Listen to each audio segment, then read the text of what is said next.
kasih. Iya Mbak, ya silakan Mbak, silakan duduk. Ya, terima kasih. Silakan dinyamankan ya Mbak posisi duduknya. Sudah Ibu. Baik, apakah posisi duduknya sudah nyaman Mbak? Sudah Ibu, sudah. Baik, jika posisi duduknya sudah nyaman, saya akan memulainya ya Mbak. Baik, ini sebelumnya Mbak ini dari mana Mbak? Kebetulan tadi saya habis kelas Ibu, jadi tadi saya dari kampus langsung ke sini.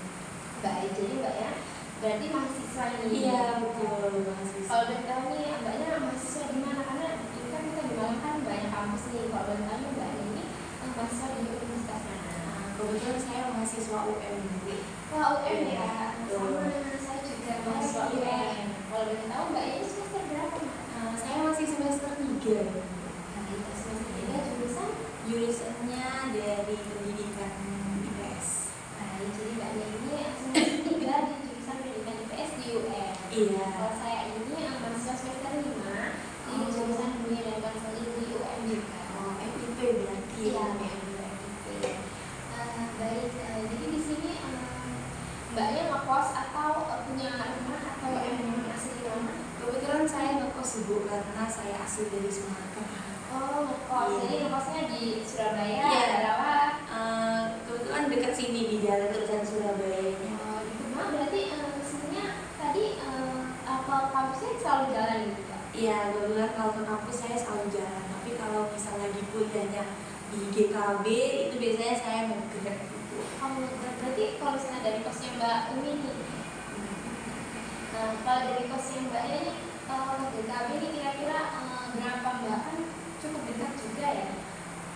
Kalau ke GKB itu sekitar 10 menitan nih Bu kalau dari kos saya. Ya cukup dekat, tapi biasanya kalau misal saya itu ada kelas yang jam 1, nah itu saya selalunya ngegrab. Iya, karena kalau siang kan panas. Iya, terus hujan betul. juga sekarang. Iya, lagi musim hujan. Baik, Mbak, sebelumnya Mbaknya kan sudah menghubungi saya via WhatsApp kemarin, sudah memperkenalkan nama. Nah, di sini saya juga akan minta untuk memperkenalkan nama secara ulang. Nanti dimulai dari saya dulu ya Pak ya. Baik, di sini perkenalkan Mbak, nama saya Hani. Mbak bisa manggil saya Mbak Hani atau Kak Hani, itu namanya Mbak saya secara. Nah, di sini saya yang sudah saya katakan tadi, saya mahasiswa semester 5 di Fakultas Ilmu Pendidikan, prodi bimbingan dan konseling di UM juga, sama seperti Mbaknya. Nah, mungkin Mbak ini bisa memperkenalkan diri Mbak yang terlebih dahulu. Oke, nama saya Umi. Seperti yang udah saya bilang tadi, saya mahasiswa UM semester 3 prodi pendidikan IPS. Jadi kegiatan saya sehari-harinya itu ya kuliah. Jadi Mbak Umi ini tahu konseling dengan saya ini Mbak, apakah dari teman atau dari sosial media? Kebetulan dari informasi dari teman-teman. Baik, berarti Mbak Umi ini direkomendasikan oleh teman Mbak Umi untuk melakukan konseling. Iya. Nah, apakah sebelumnya Mbak Umi sudah pernah mengikuti konseling? Kebetulan belum pernah ikut ini pertama kali. Baik, jadi ini pertama kalinya Mbak Umi kan untuk melakukan konseling ya Mbak? Iya. Baik, di sini saya akan menjelaskan terlebih dahulu nih Mbak mengenai konseling. Jadi konseling kita pada hari ini yaitu Mbak Umi menceritakan permasalahan dari Mbak Umi. Nantinya saya sebagai konselor akan membantu Mbak Umi untuk menemukan jalan keluar dari permasalahan yang sedang Mbak Umi alami. Sesi konseling kita ini kurang lebih selama 30 menit ke depan. Apakah selama 30 menit itu menurut Mbak Umi terlalu cepat atau sudah cukup? Menurut saya itu sudah cukup Ibu. Kan ini juga baru pertama kalinya kita konseling. Baik, jadi saya juga berharap 30 menit kita ini bisa kita manfaatkan dengan baik. Sebelumnya nih Mbak Umi, saya izin untuk membawa catatan ya Mbak Umi, untuk mencatat mengenai proses konseling kita pada hari ini. Di konseling kita pada hari ini Mbak Umi ada beberapa hal yang perlu Mbak Umi pahami. Di sini Mbak Umi tidak perlu khawatir mengenai kerahasiaan dari konseling kita, karena nantinya saya sebagai konselor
bisa Mbak Umi mulai menceritakan nih apa sih yang sedang Mbak Umi rasakan, apakah ada problem yang benar-benar membuat Mbak Umi kebingungan sehingga Mbak Umi ingin menceritakannya bisa seperti itu.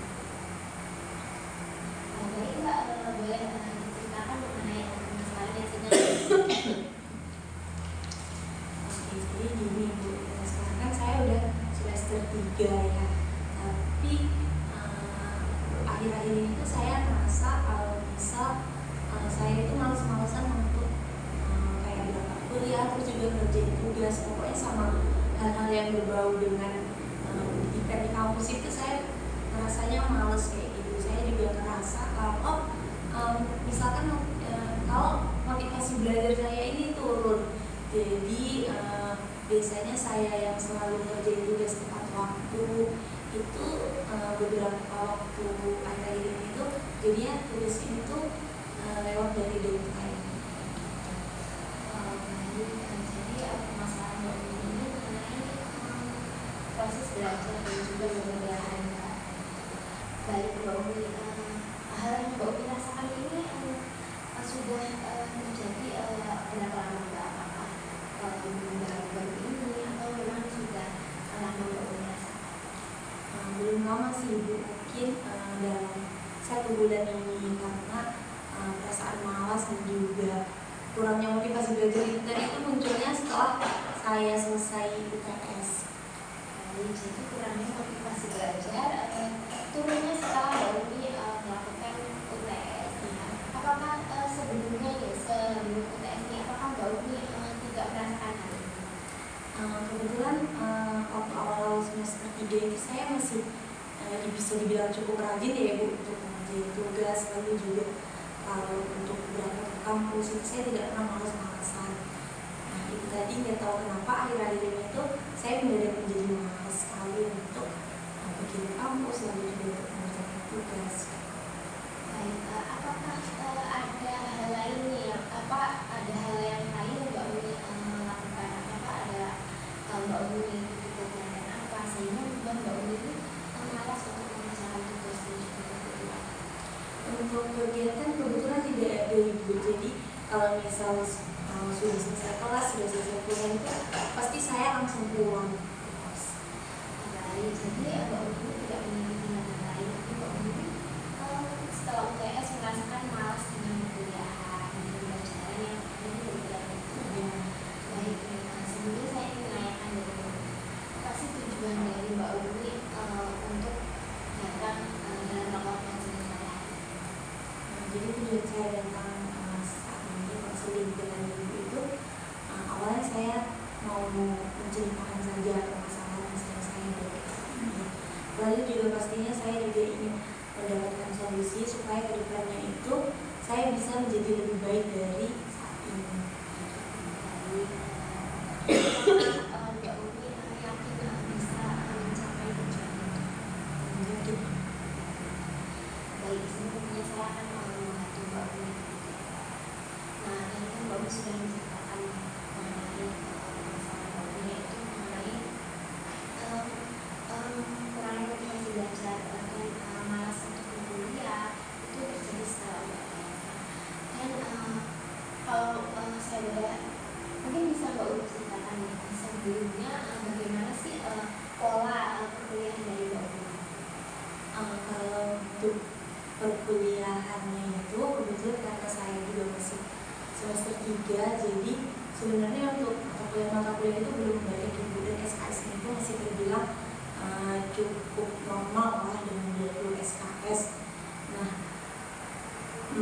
lalu untuk pembelajaran selama perkuliahan itu juga tidak yang terlalu rumit, dan juga setiap harinya itu saya kuliah hanya biasanya hingga paling lama itu sore ya Ibu, jadi nggak pernah sampai malam.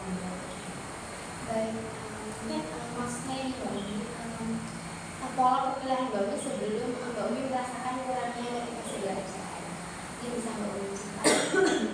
Oke, untuk yang sebelum saya mengalami hal ini, pola perkuliahannya itu sangat tenang dan juga sangat lancar ya Ibu ya. Biasanya tiap pagi saya selalu berangkat kuliah dengan semangat, lalu juga di kelas saya bisa mengerjakan tugas atau mungkin bisa menjawab pertanyaan dari dosen. Lalu juga biasanya itu kalau misalnya sedang presentasi, saya itu cukup aktif dalam bertanya. Baik, nah yang itu adalah Mbak Umi sebelum merasakan kurangnya motivasi dari belajar. Nah, apa sih yang Mbak Umi rasakan ketika diri Mbak Umi ini di awal tadi bersemangat, lalu tenang dan lancar saat berjalan? Apa yang Mbak Umi rasakan saat itu?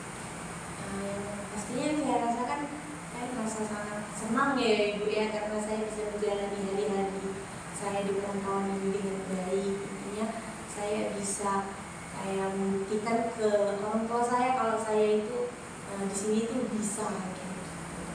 Baik, lalu Mbak Umi kan sudah mengatakan bisa membuktikan kepada orang tua kalau Mbak Umi bisa di perantauan, bisa mandiri begitu ya Mbak. Lalu apa yang Mbak Umi rasakan setelah Mbak Umi merasakan kurangnya motivasi belajar? Yang saya rasakan saat ini itu saya menjadi kayak kosong, kayak hampa gitu Ibu. Karena setelah saya males-malesan, lalu juga saya jarang mengerjakan tugasnya, mengumpulkan tugasnya, maksudnya itu selalu mendekati deadline atau bahkan itu melewati deadline kayak gitu. Nah di situ saya merasakan kalau ada apa dengan diri saya ini, dan juga pastinya saya merasakan kehampaan. Baik, jadi Mbak Umi ini merasakan situasi yang sangat berbeda ya Bu, dari Mbak Umi sebelum UTS dan juga setelah UTS. Apakah ada pemicu lain Mbak Umi selain rasa malas? Ada sih Bu, satu pemicu itu dikarenakan saat UTS kemarin itu di salah satu matkul itu saya mendapatkan nilai yang bisa dibilang sangat rendah ya Ibu bagi saya. Nah jadi dari nilai itu bisa dipastikan kalau nanti di akhir di UAS itu bisa dipastikan kalau saya itu tidak akan mendapatkan nilai A seperti itu. Baik, jadi pemicunya itu adalah dari salah satu mata kuliah di UTS ya. Apakah Mbak Umi merasa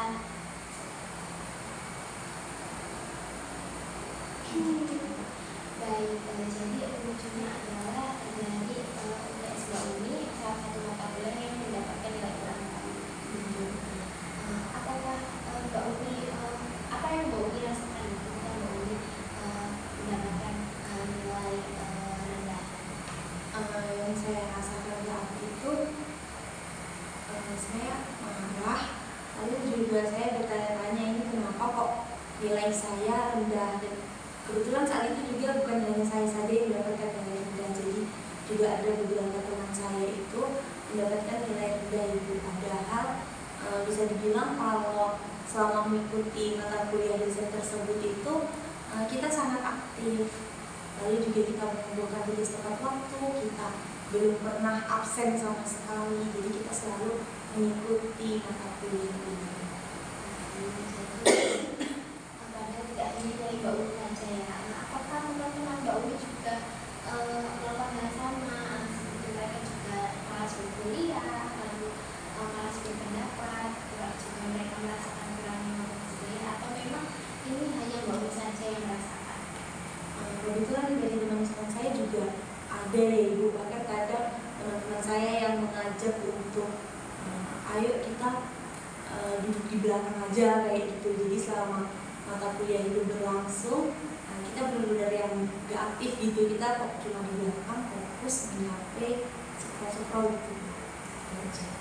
Baik, jadi sini sudah ditentukan yang Mbak Umi pemicunya dan juga Mbak Umi sudah menceritakan tadi mengenai diri Mbak Umi sebelum UTS dan juga sesudah UTS.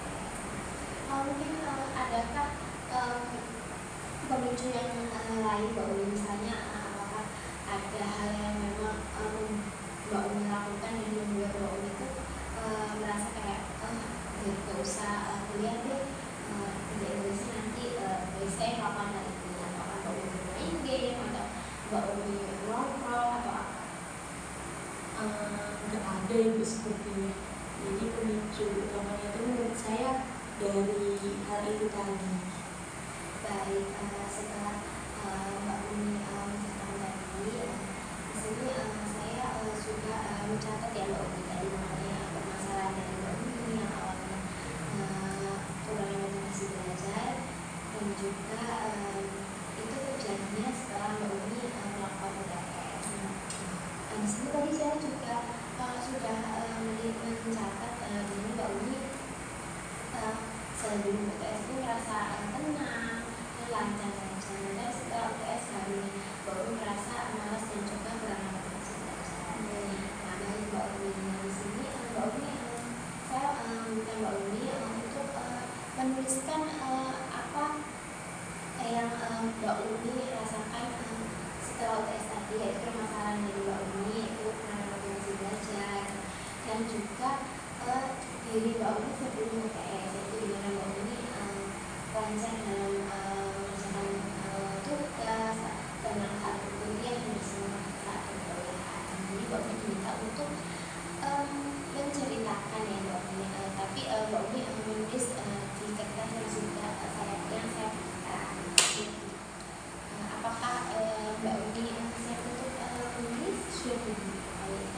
Jadi Mbak Umi bisa menceritakan yang pertama itu cerita Mbak Umi setelah UTS, dan yang kedua cerita Mbak Umi sebelum Mbak Umi UTS. Baiklah, bisa.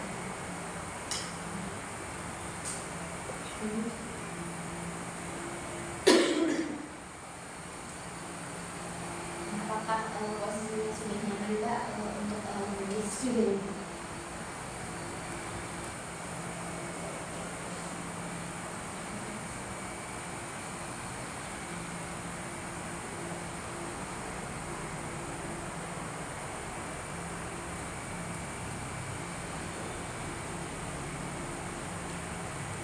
Mbak Umi tidak perlu terburu-buru ya Mbak Umi, pelan-pelan saja dalam menuliskan cerita dari Mbak Umi.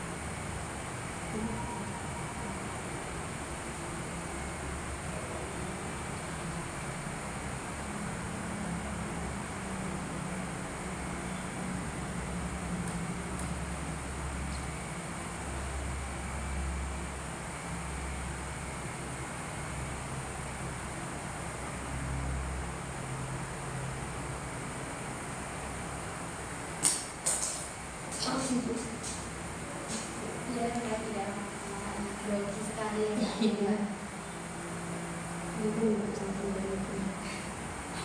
Tidak apa-apa Mbak, pelan-pelan saja ya Mbak, karena itu gengsi.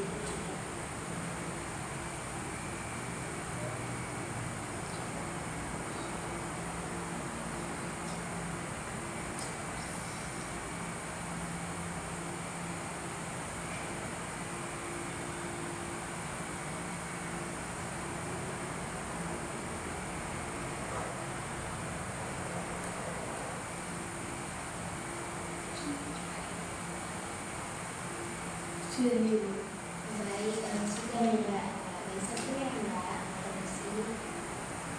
Baik, di sini Mbak Umi sudah menuliskan tadi Mbak Umi setelah UTS dan juga cerita sebelum Mbak Umi. Apa yang Mbak Umi rasakan setelah Mbak Umi menuliskan cerita tadi?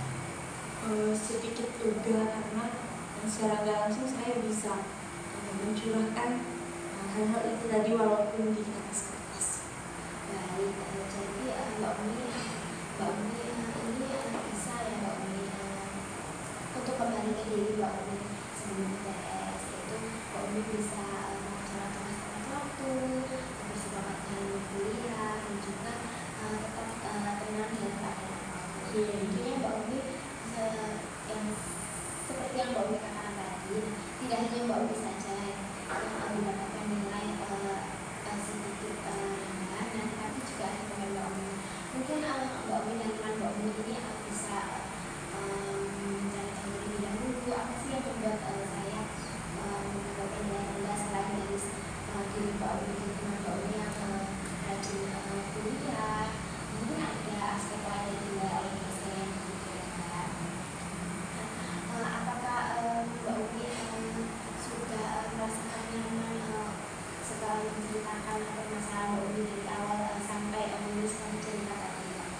Sudah. Baik, sedikit. Apakah masih ada yang ingin Mbak Umi ceritakan? Tidak ada. Baik, itu saja sudah cukup ya Mbak. Baik, itu sudah yang pertama. Mbak Umi sudah menceritakan permasalahan Mbak Umi dan juga sudah menuliskan cerita yang sudah saya buat tadi. Baik, di sini saya akan memberikan sebuah penghargaan kepada Mbak Umi karena Mbak Umi tentunya ingin berubah ke diri Mbak Umi yang lebih baik lagi dan kembali ke diri Mbak Umi yang sebelumnya yang sangat memiliki semangat yang tinggi untuk berkuliah. Dan saya akan memberikan sertifikat penghargaan ya Mbak ya. Di sini mengenai apa yang ingin Mbak Umi capai itu sangat baik sekali Mbak.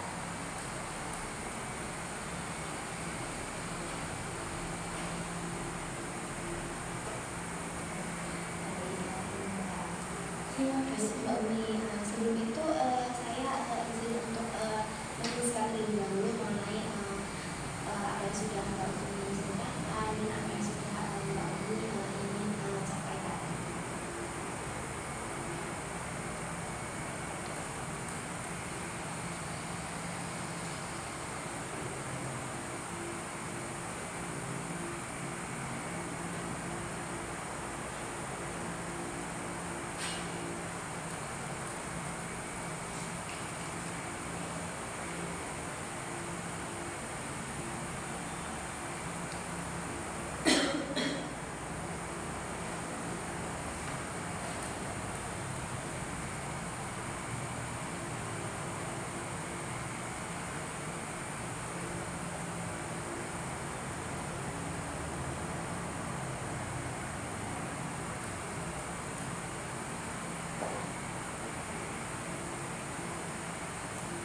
Baik, di sini saya sudah menceritakan permasalahan Mbak Umi dari awal sampai di akhir tadi. Karena waktu konseling kita sudah hampir habis ya Mbak Umi. Di sini saya akan menyimpulkan mengenai apa yang sudah Mbak Umi ceritakan dan juga apa yang ingin Mbak Umi capai. Di sini tadi Mbak Umi menceritakan tentang masalah Mbak Umi yaitu kurangnya motivasi belajar dan juga adanya rasa malas saat mengerjakan tugas dan juga selalu mengerjakan tugas mepet deadline. Tadi Mbak Umi juga menceritakan bahwa hal itu terjadi setelah UTS. Dan sebelum UTS itu Mbak Umi selalu rajin berangkat ke kampus tepat waktu dan tidak pernah telat dan selalu tepat waktu saat mengumpulkan tugas begitu ya Mbak. Tadi juga kita sudah mencari apakah ada hal lain yang membuat Mbak Umi merasakan hal itu. Ternyata pemicunya adalah mendapatkan nilai rendah saat UTS dan juga itu ternyata bukan hanya Mbak Umi saja yang mendapat nilai rendah, tetapi teman-teman Mbak Umi juga mendapatkan nilai yang sama. Di sini juga tadi Mbak Umi sudah menceritakan di kertas yang sudah Mbak Umi ceritakan tadi mengenai permasalahan Mbak Umi dan juga apa yang ingin Mbak Umi capai tadi. Apa juga yang Mbak Umi rasakan setelah melakukan kegiatan tadi? Setelah konseling ya Ibu, saya merasakan sudah cukup lega dari sebelumnya, sudah lebih tenang dan juga saya sudah lebih yakin kalau saya pasti bisa untuk berubah. Bisa berubah. Apakah masih ada yang ingin Mbak Umi ceritakan lagi? Tapi ya sudah cukup. Baik, karena waktu juga sudah habis ya Mbak Umi.